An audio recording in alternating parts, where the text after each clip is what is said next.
നിയമവീഥി.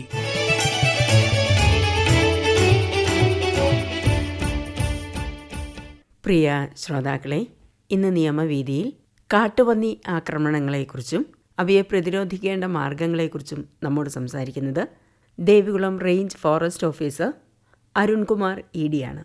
ഒപ്പം MB Biju. Sir, ജനവാസ മേഖലയിൽ ഇറങ്ങുന്ന കാട്ടുപന്നികൾ ഒന്ന് കൃഷിക്ക് വലിയ നാശനഷ്ടം ഉണ്ടാക്കുന്നുണ്ട്. ഒപ്പം തന്നെ ഇപ്പോൾ അത് ജനങ്ങളെ കൂടി ആക്രമിക്കുന്ന ഒരു സാഹചര്യം, ആളുകളെ കാട്ടുപന്നി ആക്രമിച്ച് കൊല്ലുന്നു എന്നുള്ള ഒരു സാഹചര്യമൊക്കെ ഇപ്പോൾ ഉണ്ടാകുന്നുണ്ട്. അത്തരത്തിൽ ഈ കാട്ടുപന്നി ആക്രമണം രൂക്ഷമാകുമ്പോൾ വനം വകുപ്പിന് എന്തെല്ലാം കാര്യങ്ങളാണ് ചെയ്യാൻ പറ്റുക?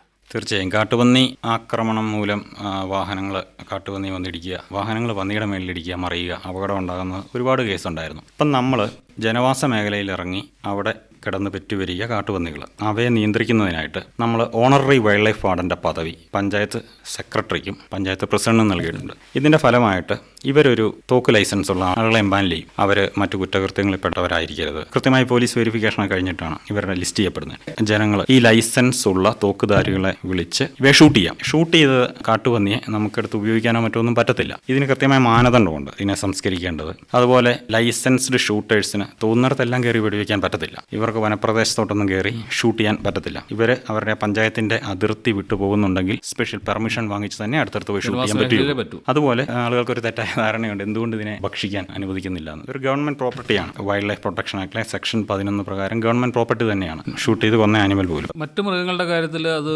ആക്രമണത്തിന്റെ ഫ്രീക്വൻസി കൂടിയാലാണ് ഇത്തരത്തിൽ വെടിവെക്കാൻ അനുമതി കൊടുക്കുക. ഈ കാട്ടുപന്നിയുടെ കാര്യത്തിൽ അങ്ങനെ ഒരു കാര്യമുണ്ടോ? കാട്ടുപന്നി ഇപ്പം ജനവാസ മേഖലയിൽ ഇറങ്ങി ഇതിന് റെഡിലി ഫുഡ് അവൈലബിൾ അവിടെ സ്വാഭാവികമായി വന്ന് കഴിക്കുകയും പെറ്റുവരികയും ചെയ്യും. ഇങ്ങനെ പെറ്റുവരികി കിടക്കുന്ന കാട്ടുപന്നി വനത്തിലോട്ട് പോകുന്നില്ല. ഇത് ഇവിടെ തന്നെ തമ്പടിച്ച് ഒരു ഇൻസ്റ്റൻസ് ഉണ്ടായാൽ പോലും നമുക്ക് ചെയ്യാൻ പറ്റും. ഒരുപാട് പരാതികൾ പറഞ്ഞു. കാട്ടുപന്നിയുടെ പ്രതിരോധത്തിന് വനംവകുപ്പ് എന്തൊക്കെ നടപടി എടുത്തിട്ടുണ്ടെന്ന് പറയാമോ? പ്രധാനമായിട്ട് ഇത്തരത്തിൽ ജനവാസ മേഖലയിൽ ഇറങ്ങിയ കാട്ടുപന്നികളുടെ എണ്ണം നിയന്ത്രിക്കുക. പിന്നെ ശബരിമല പോലെയുള്ള പോയിന്റ്സിൽ അവിടെ നമ്മൾ സീസൺ തുടങ്ങുന്നതിന് മുമ്പ് തന്നെ ഇതിനെ നമ്മൾ ക്യാപ്ചർ ചെയ്ത് ഉൾവനത്തിലോട്ട് വിടുന്ന സന്ദർഭങ്ങളുണ്ട്. കാരണം വെച്ചാൽ അവിടെ ചെല്ലുന്ന പ്രദേശത്ത് അറിയാം ഇടയിലൂടെ കയറി പോകുന്നു. അവർ പരിഭ്രാന്തരാകും. ആളുകൾ ഭയപ്പെടുന്ന കണ്ട് പന്നി വന്ന് അറ്റാക്ക് ചെയ്യുന്ന ശ്രമങ്ങൾ. അപ്പം നമ്മൾ ഒരു നല്ല ശതമാനം എണ്ണത്തിന് നമ്മൾ അവിടുന്ന് ക്യാപ്ചർ ചെയ്ത് ഉൾവനത്തിൽ വിടുന്നുണ്ട്. കൃത്യമായി ഇതിന് മോണിറ്ററിംഗ് ഉണ്ട്. ജനവാസ മേഖലയിലേക്ക് കൂടുതലായിട്ട് ഇറങ്ങാനുള്ള സ്പെസിഫിക് ആയ എന്തെങ്കിലും കാരണങ്ങളുണ്ടോ? സ്പെസിഫിക് കാരണം എന്താണെന്ന് വെച്ചാൽ ഇതിന് ഫുഡ് അവൈലബിൾ ആണ്. അതുതന്നെയാണ് നമ്മുടെ മാലിന്യം സംസ്കരണം പ്രോപ്പർ അല്ലാതെ തന്നെയാണ് കാരണം. പിന്നെ കിഴങ്ങുവർഗ്ഗങ്ങളുടെ പ്രസൻസ്. ഒരിക്കലും ഇത് ഇറങ്ങി ഇതിന്റെ ടേസ്റ്റ് ഇഷ്ടപ്പെട്ടത് സ്ഥിരമായി വരും. ഇപ്പം മൂന്നാറിലാണേലും ഇഷ്ടം പോലെ ഞാൻ ഈ പറഞ്ഞ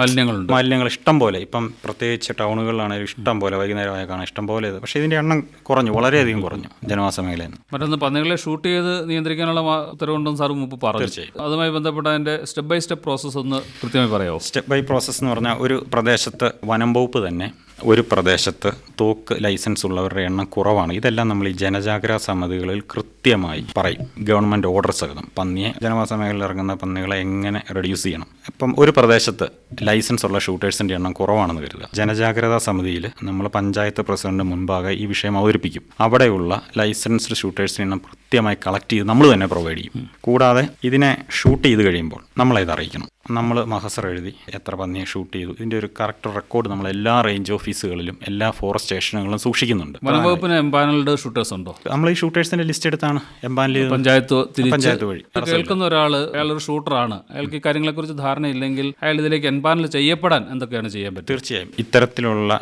പല റേഞ്ചുകളിലും ഇവരിങ്ങോട്ട് തന്നെ വിളിച്ച് ആവശ്യപ്പെടാറുണ്ട്. എനിക്ക് ലൈസൻസ് ഉണ്ട്, ഞാൻ ഈ കമ്മിറ്റിയിലില്ല, എന്നെ കൂടി ഉൾപ്പെടുത്തണം. ഇവരുടെ പേരിൽ പിന്നെ മറ്റ് കേസുകളൊന്നും പാടില്ല, ഒഫൻസുകൾ പാടില്ല.